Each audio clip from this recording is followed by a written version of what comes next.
Bonjour à toutes et à tous et bienvenue dans cette nouvelle vidéo. La performance et la rapidité de l'exécution des applications sont très importants pour la productivité. Sauf que le système d'exploitation comme Windows n'est pas optimisé par défaut pour tirer le maximum de votre configuration. Au contraire, c'est un exemple de gaspillage de ressources et la version 11 de Windows ne déroge pas à cette règle. Je sais bien qu'il existe d'autres alternatives à Microsoft Windows, sauf qu'avec tout mon respect aux utilisateurs des macOS, Linux et même aux Chromebooks, il y a plus de 1,5 milliard d'utilisateurs qui continuent à utiliser ce système-là, soit par accessibilité financière ou technique, ou tout simplement par obligation professionnelle. Donc il est là pour rester encore un bon bout, et c'est plus intelligent de prendre le temps de l'apprivoiser. Aujourd'hui, je vous propose un guide pratique pas à pas, qui vous permettra d'optimiser votre système Windows afin d'en tirer le maximum possible sans l'utilisation d'aucune application externe. Et si vous avez un ancien ordinateur supportant Windows 11, eh bien vous serez ravi car à la fin de cette vidéo, je vous proposerai une section bonus.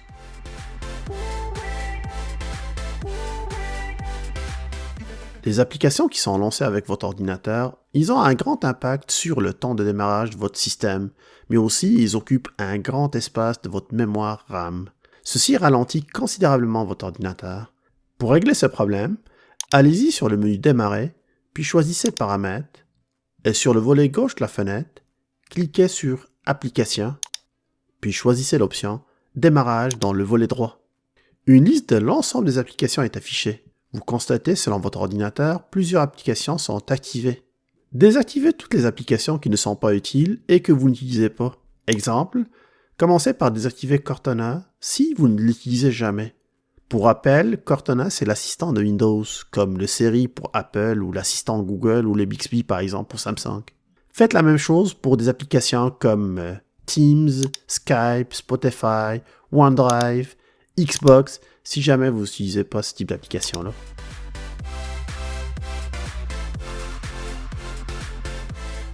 Plusieurs applications et fonctionnalités de Windows résident en arrière-plan et continuent de fonctionner.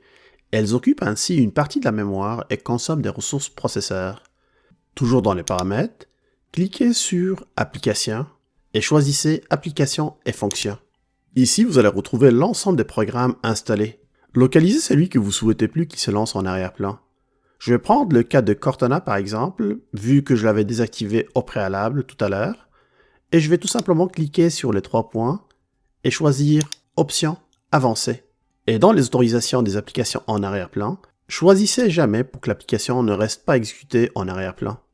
Répétez la même opération si nécessaire pour les autres programmes et fonctionnalités à qui vous ne souhaitez pas octroyer la fonctionnalité d'arrière-plan. À noter que si jamais vous cliquez sur les 3 points, mais que vous ne trouvez plus l'option Avancer, cela signifie tout simplement que cette application se ferme automatiquement quand vous cliquez sur le X.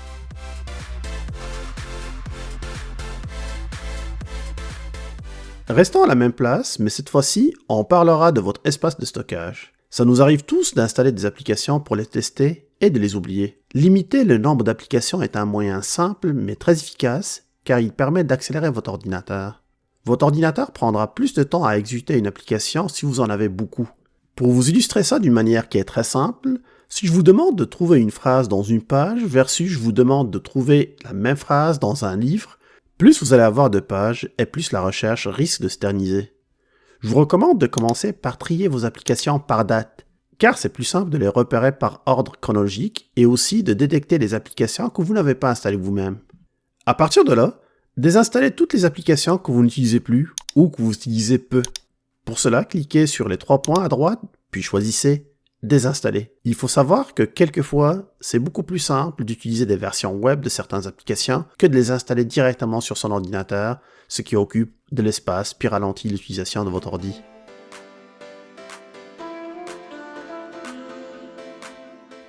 Se débarrasser des fichiers temporaires est une astuce de plus pour libérer de l'espace de stockage, mais aussi pour accélérer votre ordinateur.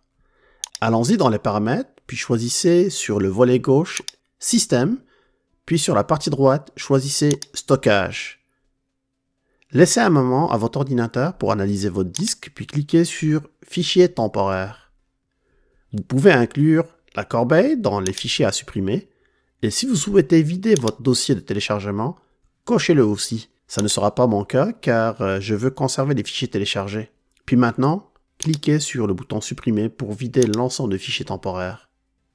Puis tant qu'à y être, je vous conseille d'automatiser cette tâche. Pour cela, reculez une fois en arrière pour rester dans les paramètres, système et stockage. Cette fois-ci, choisissez IntelliStockage ou le stockage intelligent. Puis activez l'option nettoyage automatique du contenu utilisateur. Maintenant, vous pouvez définir quand est-ce que cette option sera lancée automatiquement. Exemple, chaque semaine. Vous pouvez aussi définir quand est-ce qu'elle videra la corbeille automatiquement. Par exemple, toutes les 2 semaines sera parfait. Puis aussi choisir quand est-ce que les fichiers dans le dossier de téléchargement seront supprimés. Ici, si jamais vous n'ouvrez pas votre fichier pendant 1 mois, il sera effacé. Et si jamais vous utilisez un compte OneDrive pour le stockage nuagique, vous pouvez même définir quand est-ce qu'il sera en ligne. Je préfère choisir moi-même pour cette option-là, c'est pour cela que je la laisserai à jamais.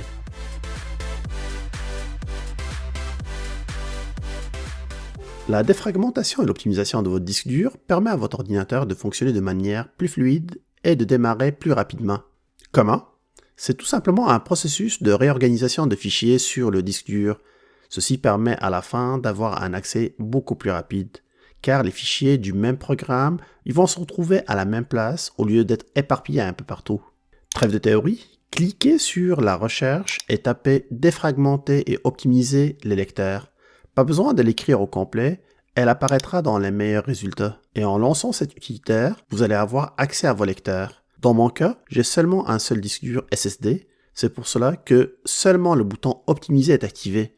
Si vous avez par contre un deuxième ou un disque dur tout simplement conventionnel, vous aurez accès aussi au bouton « Analyser ».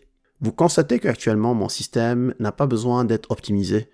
Mais si par contre vous n'avez pas le message « OK » à côté, il va vous proposer de pouvoir l'optimiser et vous pouvez dans ce cas-ci cliquer sur ce bouton. Encore une fois, vous pouvez même planifier cette opération en cliquant sur le bouton « Modifier les paramètres ». Ici, vous pouvez cocher la case « Exécution planifiée » et choisir la fréquence à toutes les semaines si vous téléchargez et installez des applications d'une manière qui est très régulière, et mensuelle pour une fréquence d'utilisation normale, voire plus légère. Vous pouvez aussi choisir le disque à fragmenter si vous en avez plusieurs.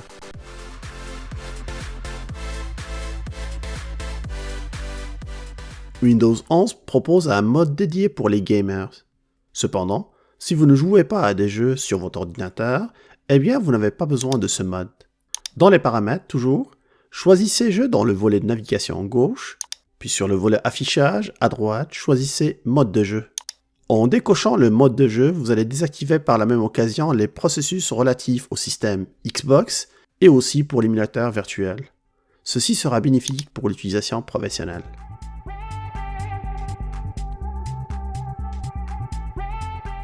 Voilà, maintenant j'arrive à ma section bonus.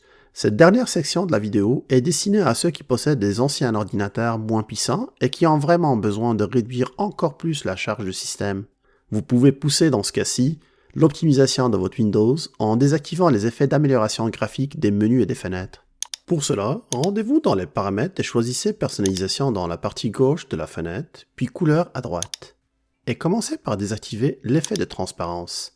Et comme vous pouvez le constater, maintenant ma barre des tâches est devenue plus opaque. Continuons dans le même ordre d'idée, mais cette fois-ci on va revenir sur Système, puis on va choisir À propos, c'est la dernière option en bas à droite. Et maintenant, localisez le lien Paramètres de système avancé. Ceci ouvrira une nouvelle boîte de dialogue pour les priorités Système. Maintenant, sous l'onglet Paramètres système avancé, localisez la section Performance et cliquez sur le bouton Paramètres. Et vous pouvez constater que l'option Laisser Windows choisir la meilleure configuration, c'est elle qui est activée par défaut. Donc pour ceux qui sont avides de performance, choisissez la troisième option, à savoir Ajuster afin d'obtenir les meilleures performances. Vous constatez que maintenant, toutes les options sont désactivées, ce qui va favoriser la performance accrue de votre système. Effectivement, ça va se faire au détriment des effets visuels, comme l'utilisation des miniatures ou les icônes, l'animation des fenêtres et le lissage des polices pour ne citer que ces trois-là. C'est pour cela que je vous conseille d'utiliser cette option-là comme une solution de dernier recours. Pour terminer, il ne faut pas oublier de surveiller les mises à jour de Windows qui permettent de corriger les différents bugs et aident à améliorer les performances du système d'exploitation. Il suffit d'aller tout simplement sur Windows Update et cliquer sur Vérifier les disponibilités. Si vous avez le petit crochet vert, ça veut dire que votre système est à jour, donc vous êtes correct. J'espère que cette vidéo aidera votre ordinateur à durer plus longtemps et à améliorer ses performances. Si vous avez aimé ce contenu, n'hésitez surtout pas à cliquer sur le pouce pour l'aimer, la partager aussi avec le plus de monde possible pour augmenter sa visibilité. Je vous invite aussi à s'abonner à Québec Test si vous ne l'êtes pas encore. C'est un simple clic de votre part, mais c'est très important pour moi et ça m'aidera beaucoup à vous présenter plus de contenu. Toutes vos remarques, toutes vos suggestions et commentaires sont les bienvenus. Au plaisir de vous retrouver très bientôt avec une nouvelle vidéo. D'ici là, je vous souhaite beaucoup de santé et je vous dis à plus.